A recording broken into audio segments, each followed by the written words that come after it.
Hello everyone, and welcome to my Iconic Goodbyes channel. I hope everyone is having a wonderful day.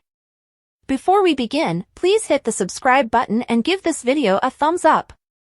Alan proposes to Tracy, and the kidnapper is revealed. Today on The Young and the Restless, Tracy gets engaged, Phyllis performs CPR on Sharon after she dies, and Billy discovers a vital clue concerning their location. At the club, Jack and Diane compliment Tracy on her appearance. Alan claims she glows no matter what. He jokes about the chemical changes in his head when he sees his lover. He missed her a lot. She missed him, too. Jack and Diane wonder what's kept them apart for so long. He was in Washington, D.C., she was in New York. Alan planned to sneak up to the Big Apple to surprise her, but it was a complete disaster. Diane cannot believe it ended in catastrophe. Jack agrees and encourages him to complete the story. Tracy reveals that her agent scheduled her for a last-minute book reading in Charleston, so she missed him. They then planned to meet back at home, but his flight was cancelled due to freezing rain. Jack tells his sister and Alan that they deserve all of the happiness in the world. Alan wants to spend more time with Tracy and offers to cancel the speaking engagements so that they can travel together. If that's what you'd like. Tracy teases him about how helpful he is while traveling, but she can't expect him to give up such an important part of his life. Jack remarks, maybe that's what he wants. Alan does not want to crowd her. Tracy informs him that she would never feel that way. Diane believes Alan is a contender for the most romantic gesture. Jack is grateful that his sister has Alan in her life. Alan claims he is the lucky one. They talk about his losing his sibling and being alone in Paris. She has made him feel less lonely. Tracy is more thankful for him. She is extremely delighted. She accepts the offer. Alan is desperately in love and admits that if he thought he had a chance, he would ask her to marry him right now. Jack and Diane both look surprised. Tracy teases what a person won't do to get a free trip to Manhattan. Alan can see the panic in her eyes, but she claims it's not true. Jack and Diane made a quick exit from the table. Alan mocks, I'm not that slick, am I? Tracy asks, is there anything you wanted to say to me? Chance supports Summer. At Crimson Lights, Chance shows Nick where Phyllis and Sharon were last seen. Sharon enters and inquires whether there is any news. Nick claims they have new knowledge. Chance informs her that they have security camera footage of the van's movements. Nick believes they are in the general vicinity, and each step brings them closer to their location. Summer is concerned that it is too late, but Nick reminds her how tough Phyllis and Sharon are. They have no idea why or whether they were kidnapped. Chance claims the security camera did not show the kidnapping. Summer wonders, do you have instincts? What are they telling you? Chance admits he has a horrible feeling about this. Summer worries, this is bad. Chance doesn't believe Sharon and Phyllis departed on their own volition. Nick promises his daughter that the cop would assist them get home. She wonders, what should we do next? Nick advises conducting a door-to-door search. Chance murmurs regarding search warrants. This irritates Nick, who says he'll put the Newman team on it. Chance cautions them against it, but they look at a map and decide on an area to search that appears to be full of empty buildings. Summer doesn't get it. Why would someone take both of those? They definitely do not want money, otherwise, they would have contacted you. Chance encourages her to stay in there a little longer. Nick gets on the phone and says, get a full crew ready, I'll meet you there. He hangs up and pledges to keep Summer updated. He will try his best to maintain a cool head, and she must do the same. Nick leaves, and Chance wants Summer to eat. She cannot. She knew he was anxious about her mother and Sharon. Chance is convinced that they will discover and bring them home. Summer can see he means it, which is why she isn't completely distraught right now. He understands how difficult this is after everything that has happened with Daniel. Chance claims she can rely on him. Summer understands that he is both a decent person and an effective cop. Chance tells her that they will find them and bring them home safely. Sharon dies. Phyllis asks the freak in the locked room if he is watching her as she attempts to crack the lock. She mocks the voice but receives no response. Over her shoulder, she instructs Sharon to get up and assist her. Sharon, lying on the sofa with a pillow over her face, is unresponsive. Phyllis hurries over, begging Sharon not to freak her out. She tells her again to wake up, but she remains unconscious. Phyllis can't find a heartbeat and yells, "What did you do to her? What have you done to her?" She frets, "Come on, Sharon. Oh my God." She yells at the speaker, "What can I do to solve it?" She looks for the water bottle with the antidote, but it is empty. She exclaims, "Tell me what I do." Just then, she discovers a crimson mail with a heart-shaped card. Opening it while shrieking threats, Phyllis reads, "I mark my time in blood, sweat, and tears." She throws it and yells, "Crazy freak. She'll find out who he is and go after him. I'm coming for you." She returns her attention to Sharon and tries to persuade her to come around. While working on the puzzle, Phyllis comes to a stunning realization. She climbs on Sharon, claiming she needs to perform CPR. She starts counting while pushing on Sharon's chest. She pinches her nose and puts her lips to mouth. She continues to try to resuscitate her, saying, "Come on, Sharon," and pleading with her not to leave her there alone. Sharon finally lets out a large gasp and opens her eyes. "What happened?" Phyllis tells her, "You died. You were dead." Sharon's head hurts. She rambles about the oxygen to her brain and asks, "How many fingers am I holding up?" Phyllis responds, "Because you were dead. It was impossible to fake it." "How the heck did he do that to you?" She asks the voice, "Did I pass the test?" Sharon exclaims, "You saved my life." Phyllis had to do it. Sharon was correct about her. Phyllis advises her not to overreact, considering she was dead just a few minutes before. Sharon responds, "I saved your life, and you saved mine." Billy gives Nick a new lead. Nick informs Chance over the phone that they'll be quick and thorough. Billy rings the doorbell and inquires if there is anything new. Nick updates him about the search in the old warehouse neighborhood. Billy has something, too. "I got a text." He got Phyllis's burner phone number and called it a few times. No one answered, but a text message came through. "Click here for information on the Havenhurst Psychiatric Clinic." Nick believes it reads like a polite response. When they contacted the burner phones, no one else received the text. Billy wonders if it was intentional or a glitch. Nick wants to deliver it to Chance straight away, but first he makes sure it's a real place.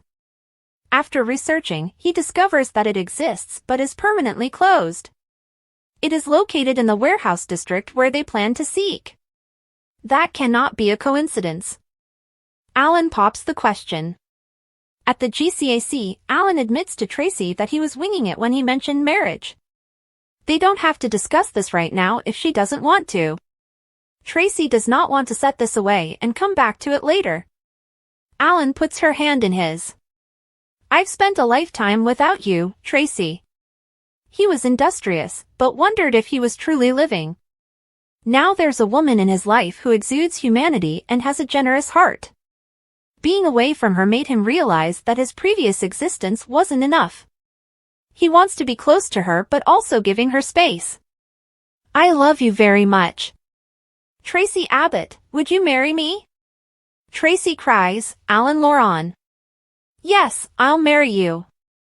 Alan wants to capture this moment and wonders Tracy if it's happening too quickly. Tracy does not care what the rest of the world thinks. You get to the point where you tell yourself that you don't need this type of love anymore, that memories are plenty. Alan is aware that her daughter has passed away. Tracy speaks to her every day and has told her everything about him. Finding this with him feels like an additional chapter in her narrative.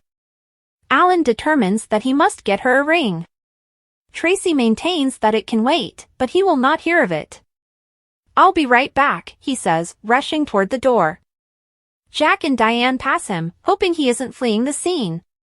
Pieces start falling into place.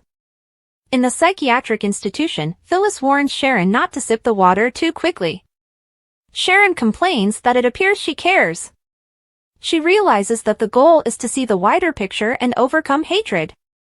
Phyllis can still despise her and do not wish her dead. Sharon informs her that this circumstance has affected everything, it's changed us. Phyllis rejects it. It's simply twisted enjoyment for the sick freak. According to Sharon, the voice enjoys having control and authority. But there could be further layers. The voice instructed them to think of this as an experiment. He or she hoped for an outcome that demonstrated humanity's ability to overcome negative feelings. Phyllis adds, or self-preservation trumps all. Perhaps they saved each other because they did not want to be alone. Sharon mocks her for being so contradictory. This has shed light on their relationship and has reached the point of life or death. Phyllis glances up at the speaker on the wall and wonders, did we dance to your song? Sharon muses, the question is, what comes next? Chance promises Summer that they will get through this. She says she'll go update Daniel. Just then, Nick and Billy enter with the news of the text mentioning Havenhurst. It's a pretty particular indication, Nick explains, and he wonders if it's the truth or a trap. At Havenhurst, Phyllis urges Sharon that they must take charge. They needed to go past everything. They rescued each other's lives and overcame their past. They had to rely on and believe in one another emotionally and mentally. That's how it is. Oh my goodness. That's the final riddle, we have to find an escape route together. Sharon believes if it were that simple, they'd have done it already. Phyllis disagrees. They had the distraction of being together, as well as their loathing. Things are different now. They listen but don't hear anything. Phyllis claims the voice has vanished. Sharon feels she's suggesting this is their chance to leave. Phyllis nods. There is a way out. There must be. Death isn't an option. They agree that teamwork will grant them freedom. Sharon extends her hand, and Phyllis takes it. They meet each other's eyes. At the GCAC, Jack and Diane approach Tracy and inquire, any news? Tracy shines. She marvels that she is soon to marry and Alan has gone out to acquire a ring. Jack and Diane are thrilled. Tracy says it does not feel real yet. Jack wonders if she's content. Yes, she is. He questions whether this is really what she wants. She exclaims, more than anything. Alan examines the engagement ring he purchased for Tracy while in the park. His phone makes a sound, so he takes it out of his pocket and examines the screen, which displays a video of Sharon and Phyllis holding hands in Havenhurst. Next on The Young and the Restless, Victor criticizes Adam's decision-making, Phyllis and Sharon become trapped, and Jack confesses to Diane. Surprise!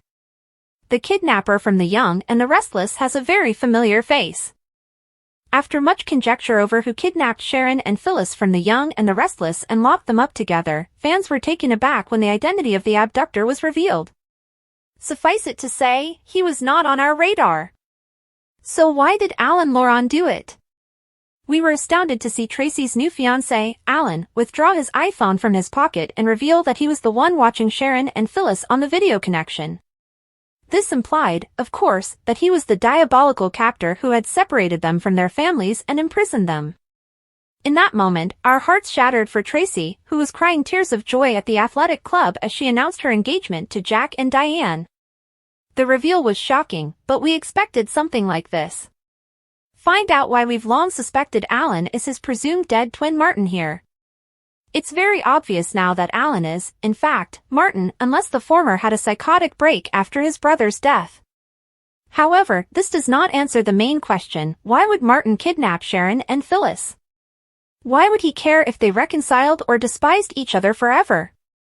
He doesn't know Phyllis and barely knows Sharon. The response is breathtaking and terrifying.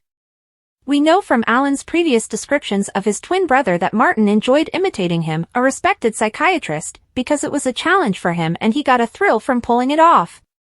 Martin was quite proficient at deception, as we discovered when he tricked Ashley into believing he was her close friend Alan. Looking at Ashley's position and knowing what we know today, it's evident he not only duped the Abbott into believing he was Alan, but he may have done something during her first meeting with him in Paris to send her into a DID spiral and bring out her alters.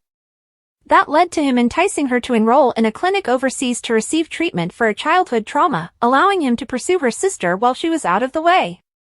Ashley, on the other hand, had little luck uncovering this awful event from her history, raising the question of whether it even exists or was just another form of manipulation by Martin.